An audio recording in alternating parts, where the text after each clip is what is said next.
So many pieces all back together now. What's your vision?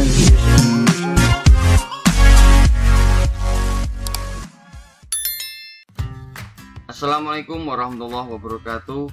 Jumpa lagi dengan Pak Qobla Harumika di YouTube Qobla Harumika.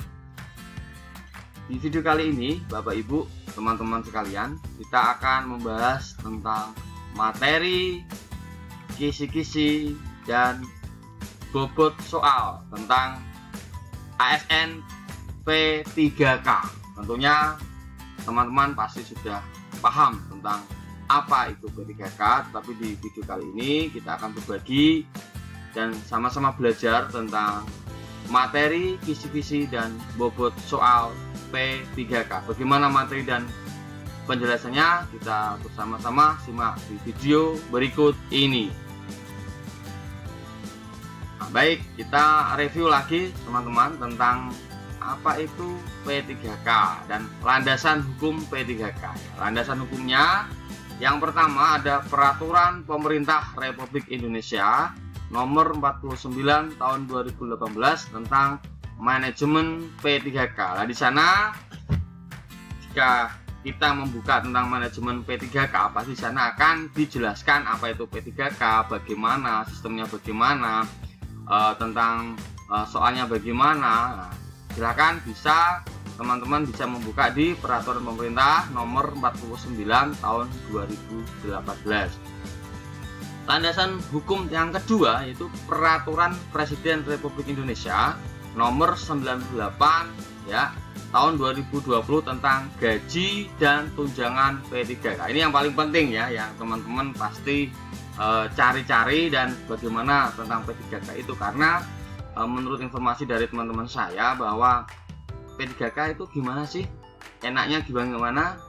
Enaknya P3K apakah PNS? Nah, jadi banyak yang ragu ya untuk memasuki P3K. Tapi jelas saya punya keyakinan bahwa P3K itu pasti juga diuntungkan ya. Jadi terserah teman-teman apakah P3K atau dari PNS. Gitu ya. Jadi landasan hukumnya ada Peraturan Pemerintah Republik Indonesia Nomor 49 Tahun 2018 tentang manajemen P3K dan Peraturan Presiden Republik Indonesia yang dikeluarkan ini ya Nomor 98 Tahun 2020 jelas tentang gaji dan tunjangan P3K. Baik teman-teman, kita lanjutkan tentang apa itu P3K. Nah, ini P3K ini sudah digulirkan sudah dua kali ini. Jadi teman saya itu sudah menerima SK itu dua angkatan ya, kemarin ya tahun 2021. Yang angkatan kedua juga yang angkatan pertama jadi bukan dua kali ini maksud saya. Jadi angkatan yang kemarin sudah terima SK dan sudah terima gaji. Alhamdulillah gajinya juga lumayan besar ya daripada yang saya yang baru yang misalkan CPNS 80% beda. Jadi golongan teman saya itu kita berbagi sharing aja ya, itu golongan 9. Jadi gajinya itu hampir 3 juta lah gaji pokok. Jadi pemerintah sudah bisa memperhatikan dari nasib dari honorer dari ASN ya. Baik, kita lanjutkan. Jadi apa itu P3K ya? P3K itu adalah pegawai ASN yang diangkat dan dipekerjakan dengan perjanjian kontrak sesuai jangka waktu yang ditetapkan. Ini yang mungkin teman-teman yang mungkin agak gimana menjadi P3K, tapi nggak masalah ya. Ini namanya perjanjian kontrak. Jadi beda dengan ASN yang PNS, tidak ada perjanjian kontrak. Jadi jika dalam jangka waktu kontrak yang ditetapkan telah selesai, maka masa kerja P3K bisa berakhir atau diperpanjang. Nah, yang menjadikan pikiran teman-teman ini pasti ya, bisa berakhir atau diperpanjang sesuai kebutuhan. Tapi saya punya keyakinan jika tidak ada hal-hal yang merugikan atau dari perjanjian kontrak itu dilanggar, pasti saya yakin diperpanjangnya. Itu menurut saya seperti itu. Nah, masa perjanjian kerja paling singkat 1 tahun. Nah, ini kita sharing saja teman saya yang kemarin itu di SK-nya itu 5 tahun teman-teman, 5 tahun ya, 5 tahun, jadi jangka waktunya 5 tahun. Kalau di sini kok bisa 1 tahun, ya itu paling singkat ya. Yang kedua, dapat diperpanjang sesuai kebutuhan. Nah, jadi kebutuhan dapat diperpanjang. Yang ketiga, berdasarkan penilaian kerja. Jadi teman yang kemarin diterima di P3K dan sudah mendapat SK-nya, saya sempat membaca itu 5 tahun dengan gaji pokok sekian, yaitu kalau nggak salah golongan 9 ya, gajinya itu kurang lebih hampir 3 juta ya, hampir 3 juta. Jadi itu belum tunjangan anak, tunjangan istri ya, jadi realnya seperti itu. Jadi sangat menggiurkan atau mungkin menjanjikan bagi teman-teman yang belum menjadi ASN P3K. Oke, kita lanjut. Nah, P3K tidak dapat diangkat secara otomatis menjadi calon PNS. Nah, ini ingat, tidak langsung setelah menjadi P3K itu bisa langsung menjadi PNS teman-teman. Ada prosesnya, seperti yang kemarin mungkin belum beruntung di PNS ya, ada SKD, ada SKB ya, tidak langsung P3K langsung ke PNS, tidak bisa seperti itu. Kita harus mengikuti rentetan dari PNS ya. Untuk diangkat menjadi calon PNS ya, calon pegawai negeri ya, P3K harus mengikuti semua proses seleksi yang dilaksanakan bagi calon PNS dengan dan sesuai dengan ketentuan peraturan perundang-undangan ya, seperti kemarin ada SKD, ada SKB, itu rentetannya harus dijalankan. Nah, kalau PNS kemarin usianya 35 tahun maksimal ya. Kalau P3K kan tidak maksimal 35 tahun ya. Itu lebih fleksibel kalau P3K ya. Nah, ini yang sering ditanyakan ya, P3K berhak memperoleh apa? Gaji dan tunjangan, jelas. Jadi tunjangan anak, tunjangan istri dapat, cuti dapat ya, perlindungan dapat, BPJS ya, kesehatan dapat, pengembangan kompetensi ya. Ini sharing juga teman saya ini yang sebelum menjadi P3K dia itu sudah serdik ya, sudah punya sertifikat pendidik.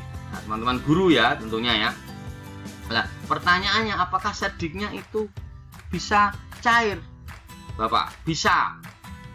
Nah, tetapi maaf, ini teman saya ini di Dapodiknya ya, di data gurunya itu sudah muncul nominal sekian, sudah terbit SK. Jadi teman saya itu tinggal menunggu pencairan ya, di rekeningnya sudah ada, tapi ini belum cair, menunggu ya, menunggu. Artinya gini, saya punya keyakinan kalau sudah terbit SK-nya, sudah ada nominalnya, pasti hampir 100% itu cair. Jadi jangan khawatir ya. Jadi teman-teman kalau yang punya serdik bagaimana? Nah, meskipun tidak PNS ya, P3K ini kan ada pengembangan kompetensi, termasuk kompetensi dalam tadi contohnya adalah sertifikat pendidik untuk mendapatkan sertifikasi ya, itu ya teman-teman.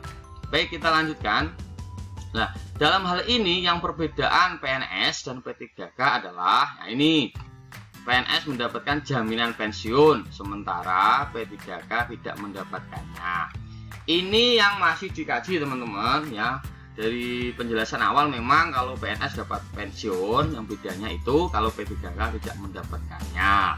Itu antara beda PNS dengan P3K sampai hari ini ya, sampai hari ini seperti itu. Entah nanti kedepannya kurang tahu. Kalau dulu maaf, kalau kemarin ada informasi juga mau diusulkan, tetapi kalau ini adalah ketetapan sampai hari ini ya. Jadi bedanya PNS dengan P3K itu saja ya. Untuk maaf, ujian P3K ya berbeda dengan ujian CPNS. Nah, ini kita ke materi ini ya. Karena tidak ada seleksi kompetensi dasar, hanya seleksi kompetensi bidang atau teknis. Nah, ini teman-teman. Jadi P3K itu tidak ada SKD kalau dalam PNS, langsung ke SKB bidangnya. Tetapi kalau untuk PNS, CPNS itu ada SKD, ada SKB. Kalau di PNS kan ada TWK ya, TU dan TKP ya, TKP itu. Tetapi kalau di P3K langsung ya SKB.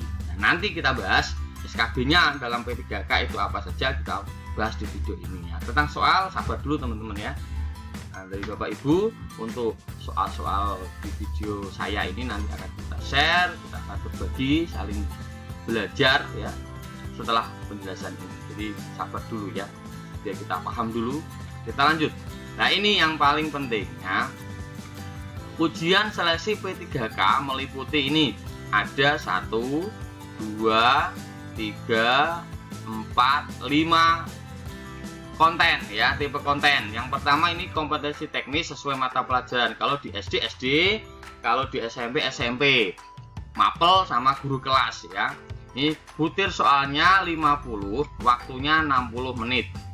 Ya, kemudian tes bakat skolastik atau penalaran logika ya. Logika itu ya seperti silogisme ya, penalaran umum itu masuk di situ ya. 40 soal dalam waktu 60 menit. Nah, antara ini kompetensi teknis dengan skolastik ini bobotnya 60%. Gabung ya. Jadi 50 40 soal ini 60% bobotnya. Kemudian tes manajerial ya. Manajerial ini ada 30 soal, waktunya 25 menit. Kemudian yang keempat ada sosiokultural, butir soalnya 20 ya, jumlahnya, waktunya 15 menit. Kemudian pertanyaan wawancara, ini butir soalnya 10 ya, item pertanyaannya, waktunya 10 menit. Nah, totalnya ada 150 soal, waktunya 170, sehingga bobotnya menjadi 100%, jadi 60%, 40%. Jadi ini item. Jadi teman-teman belajarnya ini ya, kompetensi teknis sesuai mata pelajaran ya, pedagogi itu ya, guru mapel sama guru kelas. Tuh. Yang kedua tes bakat skolastik, yang ketiga manajerial, yang keempat sosiokultural, dan yang terakhir adalah wawancara. Jadi bobotnya, tapi wawancara ini hanya 10 soal ya, di total jadi nanti 40% ya. Itu tentang materi ujian seleksi P3K. Jadi teman-teman, Bapak Ibu yang belum paham nanti P3K itu soalnya bagaimana, ini ya yang kita pelajari, dan yang nanti insya Allah di video ini akan saya kupas tentang materi-materi ini semua. Tapi sabar dulu ya. Itu baik. Nah, apa itu pedagogi, kompetensi teknis, tes bakat skolastik, manajerial, sosiokultural, dan pertanyaan wawancara, kita akan simak di video ini. Sabar dulu ya. Baik, kita lanjutkan untuk penjabaran materi P3K. Yang pertama tadi ya, ada tes potensi skolastik ya. Apa itu tes potensi skolastik ya teman-teman ya?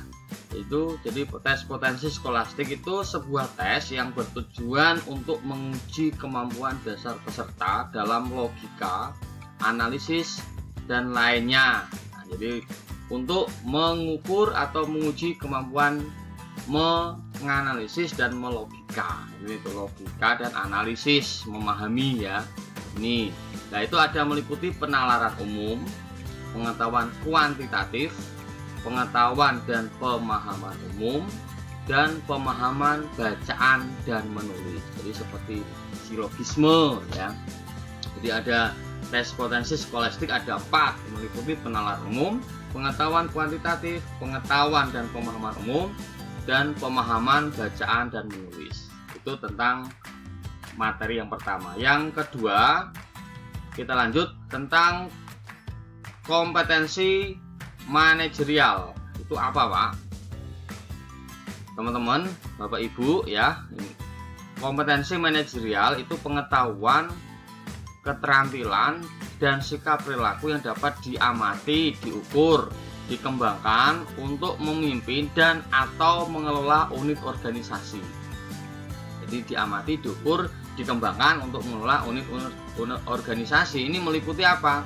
Ada integritas, ada kerjasama, ada komunikasi, orientasi pada hasil, ada pelayanan publik, ada pengembangan diri dan orang lain, ada mengelola perubahan, dan ada pengambilan keputusan. Jadi item kompetensi manajerial ini seperti ada kasus ya, kasus nanti kita menjawab tentang mungkin integritasnya bagaimana, kerjasama tim bagaimana, komunikasinya bagaimana. Nah di situ yang dianalisis itu tentang kompetensi manajerial ya. Kita lanjut.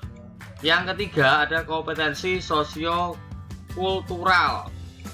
Itu apa? Pengetahuan, keterampilan, dan sikap perilaku yang dapat diamati, diukur, dan dikembangkan terkait dengan pengalaman berinteraksi dengan masyarakat majemuk dalam hal agama, suku, dan budaya, perilaku, wawasan kebangsaan, etika, nilai-nilai moral, emosi, dan prinsip yang harus dipenuhi oleh setiap pemegang jabatan untuk memperoleh hasil kerja sesuai dengan peran, ya, fungsi, dan jabatan. Materi kompetensi berupa perekat bangsa. Jadi ini saya kira mirip dengan TWK ya, mirip dengan TWK sebetulnya. Mirip-mirip lah ya tentang kompetensi sosiokultural. Nah, bagaimana contohnya nanti akan saya share atau kita sharing setelah penjelasan ini ya. Jadi simak terus di video saya ya. Mudah-mudahan nanti setelah penjelasan ini saya akan nge-share, kita akan berbagi, saling belajar tentang contoh soal tentang kompetensi sosiokultural dan sebagainya ya. Kita lanjut. Yang keempat ada kompetensi teknis pedagogik ya. Kompetensi teknis pedagogik ya, ini meliputi teori belajar ya, karakter peserta didik, keterampilan berpikir tingkat tinggi, desain pembelajaran, dasar komunikasi, konsep penilaian, dan pengembangan potensi peserta didik. Ini seperti SKB ya, maaf bukan seperti SKB, memang ini SKB ya. Jadi yang guru kelas ya guru kelas, guru mapel ya guru mapel. Ini sudah mengarah ke bapak ibu guru yang sering ajarkan di sekolah, teori-teori belajar ya tentang pedagogi. Nanti kita akan juga berbagi ya tentang materi. Jadi ini sama yang di PNS sama yang P3K ini akan muncul semua tentang pedagogi. Jadi sebetulnya SKB ini mirip-mirip dengan PNS ya, mirip, tetapi mungkin judulnya, materi atau kontennya berbeda. Nah, tadi 5, ini baru 4. Yang kelima adalah pertanyaan wawancara. Nah, ini saya garis bawahi. Yang kelima tadi apa? Pertanyaan wawancara. Wawancara ini adalah tulisan ya. Jadi nanti ada soal dalam bentuk tertulis. Jadi nanti jawabannya juga ditulis. Jadi tidak wawancara secara tatap muka. Misalkan nanti seperti yang mungkin di CPNS Kemenak ya, ada terakhirnya kan ada sesi wawancara yang jawabannya lisan. Kalau ini wawancara jawabannya adalah tertulis. Jadi nanti ada soal yang tertulis, jawabannya juga tertulis ya, bukan pertanyaan secara lisan dijawab secara lisan. Ini yang perlu kalian Bapak Ibu teman-teman garis bawahi, bahwa wawancara ini wawancara secara tertulis, pertanyaan tertulis, dan jawabannya secara tertulis. Itu Bapak Ibu teman-teman tentang penjabaran materi, kisi-kisi, dan bobot soal dalam P3K. Nanti tentang soalnya akan saya share di video berikutnya. Mohon maaf jika ini kurang baik dalam penjelasan saya, bisa sharing ya, bisa tanya jawab, silahkan coret-coret di kolom komentar. Terima kasih dan sampai jumpa di soal berikutnya.